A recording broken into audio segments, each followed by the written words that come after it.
amazing human being. But when I saw him in '78 with Quiet Riot, he was no Ed Van Halen. When I saw Randy in '83, I'm like, oh my God, this guy is incredible. Right. What did he do? Just lock himself in his room 24/7 and play guitar. He didn't sound like Eddie.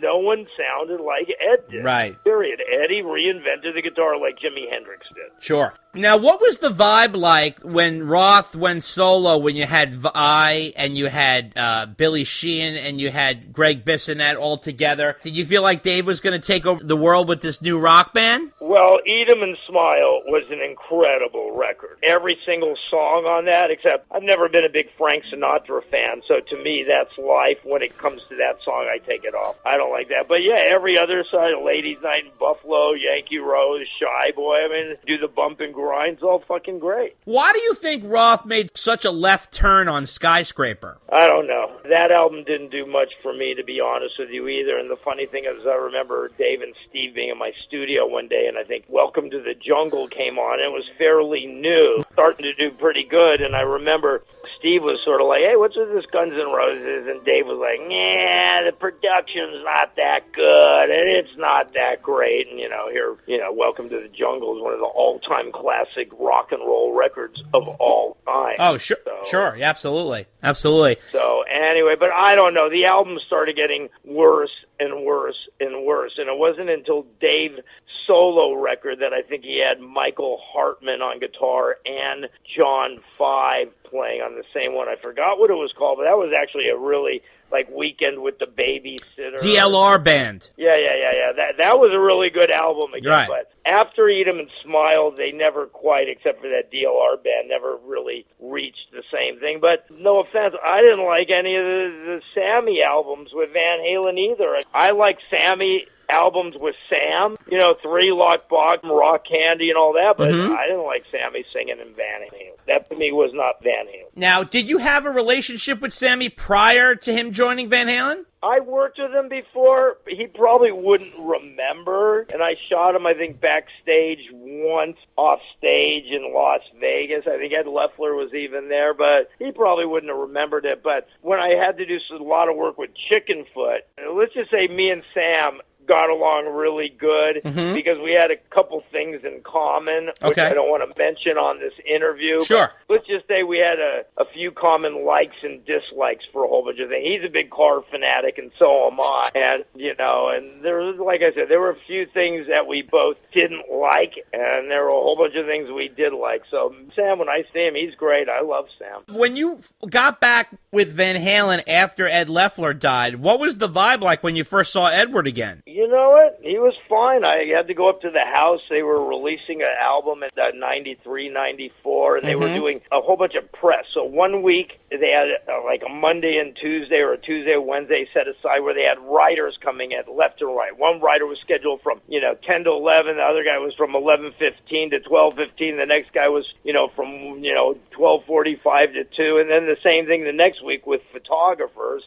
So I had to go up to Ed's house and do a shoot with all the guys in the band, and Sam was still in the band. And, that was probably, I stopped working with them in 85, and then we're talking 90. So it was 8 years. I had no real communication with them or anything, but it was like I never stopped working with them. They were all great. Michael was great. Sam was fine. Eddie was great, It was like there was never any problem. And what was the vibe like in the Roth crew with Steve Vai and Billy Sheehan? Was Vai nervous about being compared to Eddie, or do you think they were confident about the band they had? Well, I got to be honest with you. When you talk about guitarists, to me, right now, Steve is probably the most versatile guitarist in the world. Right. Steve can do anything with that guitar. I don't think anybody, you got great players, Joe Bonamassa. Joe Satriani's the same thing. As a matter of fact, Steve took lessons from Joe. And I did a session with Steve and Joe. I did a few sessions with Steve and Joe together. But Steve, to me, is just the epitome of guitar players. Now, I'm not saying he's my favorite guitarist, but I think he's the most versatile guitarist. So I don't think in his mind he ever had any problem of having to live up to Ed's reputation or Eddie's playing or anything like that. He never seemed worried. He never seemed insecure or anything like that when I was around him. Sam Billy's one of the all-time greatest bass players that ever walked the face of this planet. planet. So that's why I couldn't understand the direction of Skyscraper, because Roth assembled this killer band that was just tremendous, and he just dropped the ball on the whole rock path. No, I don't know what happened there. I mean, the songs on Eat 'Em and Smile were great. I can't remember really any of the songs from Skyscraper, not one except maybe Skyscraper, if there's even a song called Skyscraper. Right. So. Were you ever working with Dave on his movie that didn't take off? Yeah, I was, and it didn't take off, and I did a few shoots, and there were a whole bunch of hot chicks and stuff like that, and the project got scrapped, and I don't even know what happened to that film. Did Warner Brothers ever contact you for photos for a Van Halen live album that never came out? No. No, they never did? No. Record companies, I don't know, I don't have much respect for people that work at record companies in general, but, the thing is, back to 78 to 84, the band loved me, but when it came time to do album covers, that's the one and only time when the record company can stick their big stupid mouse into the picture and say, well, we want to use this hot photographer, we think they'll be great for you, and the band... they want to use me. You make too much waves with the record company, and then the record company's like, you know what, this band's too much problem. We won't promote the record. We won't do anything because they're giving us such a hard time about everything, not just photos, but whatever. Some bands become big prima donnas and go into the record companies and demand this and demand that, and they make everybody's life miserable and stuff. And then the people at the record company's like, screw this band. We don't want to work with them anymore. Like, we're just going to let this record die. We won't do any promotion. And so the band suffers. So the album cover packages are probably the one and only time where the band really gets to go, okay, we'll listen to you. We'll use your hot toddy photographer that's in for this year. That's probably will be gone in 2 years, and so on and so forth. So that's why I shot half the photos for Van Halen 2. I did the inner sleeve for the Fair Warning. I think I had some photos on the back of Diver Down, but in general, Women and Children First, they called Norman Seeff, who got great photos, but Norman shot 80, 90 rolls of film, and, I think one of the two photos is actually a mistake where one of the lights didn't fire. I don't have the record in front of me, but it's like a silhouette shot where the guys are dark. You can't almost even see their face. And that was because the front light didn't fire and only the background light fired. Do you remember the last shot you did with Van Halen? Probably on the 84 tour. I remember I probably shot him at the Forum. Okay. Shot him backstage. I remember going out to Jacksonville, Florida, and shooting the beginning of the tour. And that's right around the time when Michael Jackson was big. And I remember...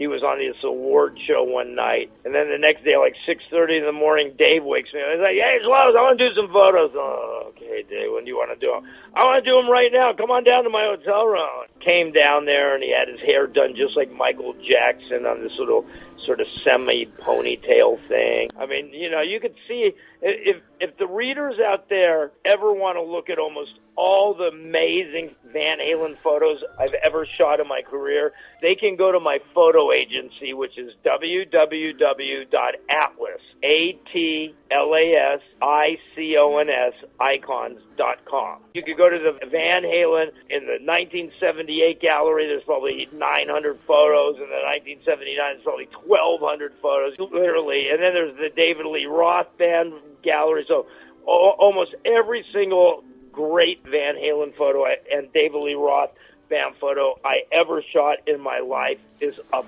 on my photo agency. Wow. So now, do you have a lot of leftover stuff that you haven't shown the light of day? Well, it's pretty much anything that's good is on that Atlas icon. Okay. As long as it's sharp, not blurry, no double chins, no eyes closed, all that, it's probably on Atlas icon. Okay. So if you guys are real Van Halen fanatics, once again, Atlas, ATLASICONS.com.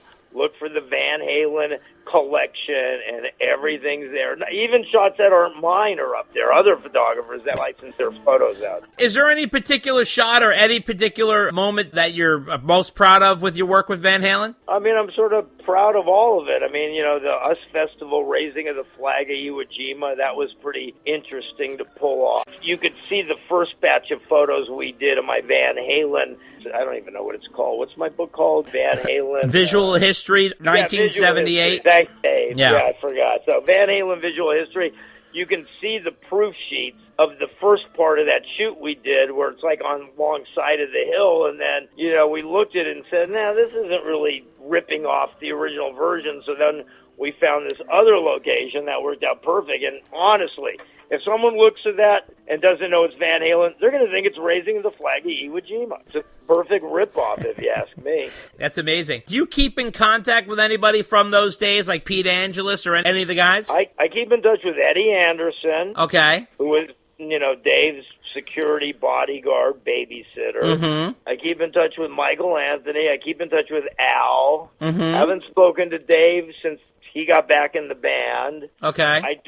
I do speak to Dave's little sister, Allison Roth, who I go have lunch with probably once a month, who I love. She's fantastic. But I don't really talk to Ed. I haven't spoken to Al for a while. Michael I haven't spoken to for a while, but, you know, they're busy. Like I said, they aren't the same people I used to know. I got no problem with any of them. I won't say I'm unsociable, but I'm pretty much a recluse in my old age. As a matter of fact, I'm usually here at 9 a.m. I go home about 3:34. Okay. Stop at the market, go home, try to exercise, watch some motorcycle races with my kid, watch a movie with my kid. I'm in bed by 9 o'clock. I don't really hang with anybody. I don't do much anymore. Right. Except, once again, work on cars, work on motorcycles, which Sure. is my love of life. And that's about it. So I don't really socialize that much with anybody. Well, that's cool. Well, it's great talking with you. It's an absolute pleasure and an honor for us to have you on. You're a man among men. You've lived the life of 10 guys. So it's incredible that you have documented this in your 2 books, which are available on VanHalenStore.com. We wanted to thank you so much for coming on. I really appreciate it. Well, thanks for having me, Dave, and I enjoyed doing this interview, and you asked me some really good questions, too, because I've done a lot of bad interviews in my day. So. Awesome.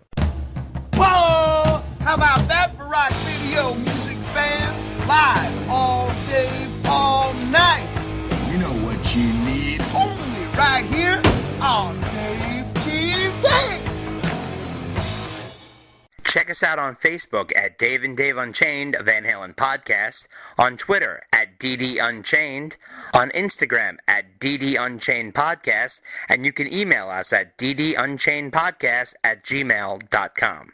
Go take your break. Are you there? We are going to get the mail done in half an hour. I promise. It'll be tight. Good. I'll go take your pee break. I'll call you back. Okay. All right, bye-bye. What we do, it's rock and roll, but it comes from the heart.